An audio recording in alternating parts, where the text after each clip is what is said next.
And I said, Bitcoin's going to go to the moon. Why? Well, because the Fed started buying assets, because it was crazy. The whole stimulus check was like hundreds of billions of dollars. All that was getting deposited into accounts like Robinhood or getting deposited into, was it like Cash App? And people were using that to literally buy and gamble. I had a $4 million house. I got rid of it. But what do you think of the situation with crypto now? Because I've said this before, I've actually not put any money in crypto. And I'm kind of glad I didn't, because when I was about to, that was when it was like, it was at its peak and everybody was doing it. And it was too late. That's the exact point, is when the taxi driver's talking about crypto, when your grandmother's talking about crypto, that's when you're not supposed to be doing it. Yeah. Everything that is unpopular is because it's not known.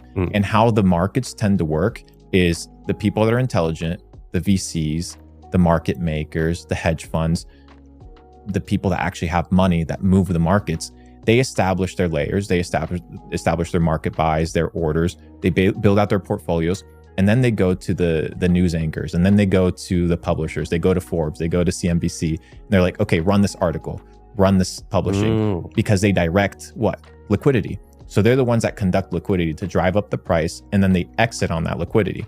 So my news was very simple. It was, I think, 2020. I posted on Instagram. I had like 8,000 followers back in the day. And I said, Bitcoin's going to go to the moon. Why?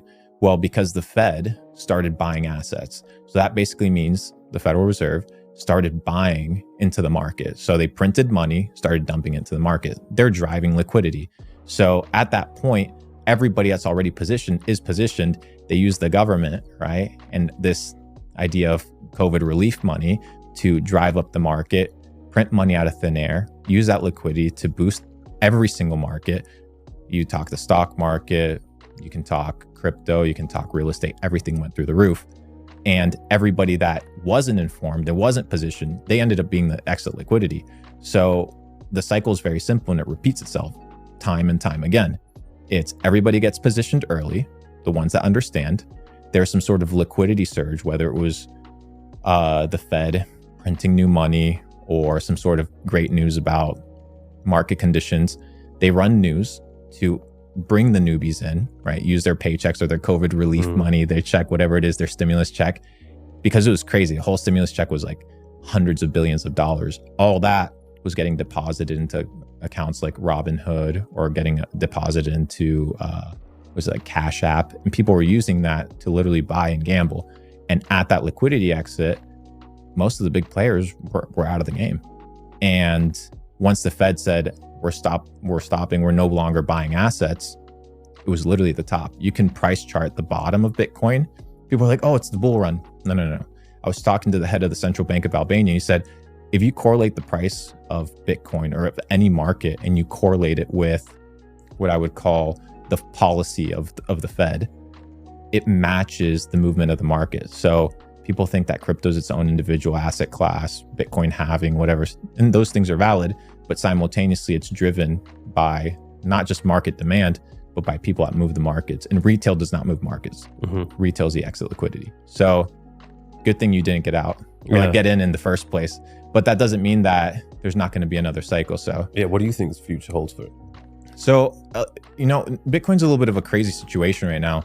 They're having ETF approval. So BlackRock's in, I think Fidelity's in, and a couple other big organizations are filing to kind of get involved with Bitcoin. But Bitcoin is no longer what it used to be. So Bitcoin was this idea of autonomous, anonymous, peer-to-peer transactions and payments. Especially in the US, in some countries, it's probably a little bit better. Like here in the Emirates, it's probably better. Or if you're in Hong Kong, you kind of have a little bit more freedom. But in the US, they're kind of cracking down on it. I think it's kind of just like every market, but with a little bit more volatility. So high risk, high reward. And with that high risk, when you don't have a lot, sure, you can do a little moonshot, but you can also lose it. I like to play with it, but simultaneously, there's a ton of scammers in the crypto space. And that kind of gave me like a little bit of a bad taste. Yeah, it was crazy. If you see like the FTX shit and all that, I was like, bro, like this shit's the psyop. This it's ridiculous. And when it was like its peak price, you get all these people coming out of nowhere saying they're a crypto expert. Well, yeah, and it's courses. like you're a crypto expert, and crypto's been around for what, a decade, and you're not really a crypto expert. I wouldn't consider myself a crypto expert by no means. You'll never see me sell a course on how to buy and sell crypto because most of the information is free on YouTube. But at the same time, it's literally just understanding market cycles and understanding risk and reward. So if Bitcoin is 69,000 or 64,000 or 60,000, and it's never been that price, and it's been, 20,000 multiple times, is it ever going to reach $20,000 again? Yes, no, potentially. But is your objective when you're kind of trading to gamble, or is it to invest and allocate your money to grow your money? And I think the situation that a lot of people found themselves in, whether it was NFTs or buying all these bullshit meme coins, is they wanted fast money and easy come, easy go. Yeah. And that's why you see a lot of people leaving Dubai. Their bags are empty, bro. Yeah. So let's say you're in this situation, you've made the money off the crypto, other investments, you're sitting on a lot of cash. What do you do? Most of the cash. I'm sitting on 95% cash right now. Really? Yeah. So you've no property? No property. Why no property? So no property, my simple reason for no property right now is twofold. One is, and this might sound a little bit conspiracy theory, but in the United States, you don't technically own your real estate. You own the right of use. It's the same thing with the UK, right? Like you don't own your real estate. The government can come and seize it at any moment. That's why I kind of like Bitcoin. If I own my Bitcoin, I kind of have it. And at the same time, yeah, you can get somebody that manages your money or manages your property and things of this nature. I don't like to be tied down by things. Yeah, I could go out and buy a boat. Yeah, I could go out and buy a ton of cars. Yeah, I could go buy a ton of properties. But these are all things that don't give me the flexibility to do what I love, which is what? Travel, hang out with people. I don't want phone calls of, hey, this broke down. Oh, hey, you got to fix this. Property manage shit. And as much as you can say, yo, you got a property manager. I don't fucking want a property manager. Dude, I'm fucking 28. Like, I don't need a bunch of real estate. Let me sit on my cash. I want to be liquid. I want to be movable, flexible. And I like the markets. That's kind of my reason. I've had that approach as well. Like, I don't want to do anything that is going to give me more headache and exactly, stress. Bro. It's mental real estate. That's what people don't seem to understand. It's like you only have X amount of things that you can think about during the day. Perfect. Let's say I buy some property. How much time do I have to spend allocated towards thinking about that property, getting a tenant, making sure the tenant's happy? Even if I live there, okay, perfect. I make some sort of money, but all that mental real estate, sure, I make a couple $100,000 a year on some real estate investments, whatever it may be. All that mental real estate, I can make so much more money building things. Dude, the internet is the best place in the world to make money. Why would I want to go to the real world? Yeah. Like, honestly speaking, I'm not saying it's not a good thing, but at the end of the day, there's other options. Bro, I had a $4 million house. I got rid of it. Why? How much? $4 million. I got rid of it. Why? Because it was fucking bullshit. I had a headache every month. I'm in Puerto Rico. Every month, pipes breaking. Every month, humidity. Every month, people in my house. Big ass 5,000 square foot house. Cleaners every day. Gardeners every single week.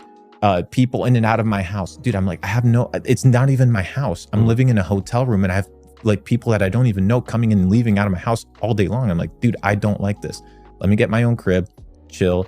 You had someone managing it though, and that was still... But it's the management thing. But when I live there, now I'm in a situation where I have cleaners come every single day. I have 3 cleaners come to my house. I have 3 strangers, dude.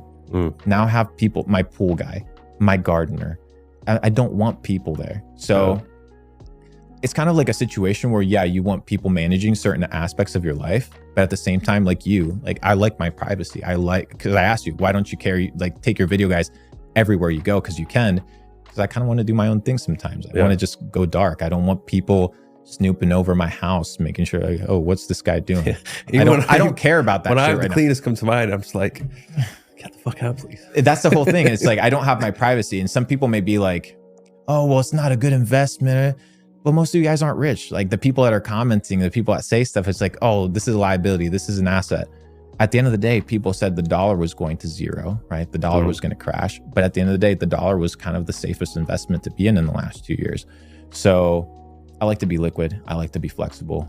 And maybe when I get older, I'll settle down, maybe buy a ranch in Patagonia, Argentina, go buy some horses or cows, chill out there. Who knows? Self-sustainable. Yeah, self-sustainable and nice and organic farms, bro.